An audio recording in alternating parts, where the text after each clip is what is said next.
Jembrana merupakan salah satu kabupaten rawan banjir dan longsor saat musim hujan. Kondisi ini juga telah dipetakan Badan Penanggulangan Bencana Daerah (BPBD) Jembrana.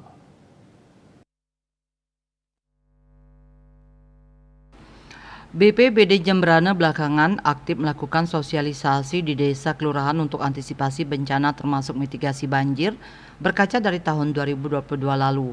PLT Kepala Pelaksana BPBD Jembrana Iputu Agus Artana Putra mengatakan sosialisasi potensi bencana dilakukan di desa kelurahan seperti banjir.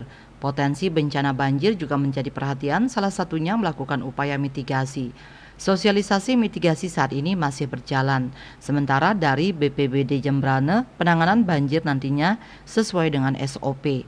Ketika terjadi kejadian besar seperti tahun lalu, personil yang sebelumnya digilir Persib semuanya akan diterjunkan. Demikian juga Tagana dan relawan BPBD di masing-masing desa kelurahan juga akan difungsikan, termasuk kerjasama dengan Polres Jembrana. Penanganan bencana nantinya juga meliputi semua organisasi perangkat daerah bila dalam skala besar. Sementara itu, berdasarkan peta kerawanan bencana di Bali, dari 328 desa kelurahan yang rawan banjir, kelas paling tinggi di wilayah Tabanan dan Jembrana. Selain itu, Jembrana juga memiliki potensi bahaya longsor. Surya Dharma, Bali Pos melaporkan.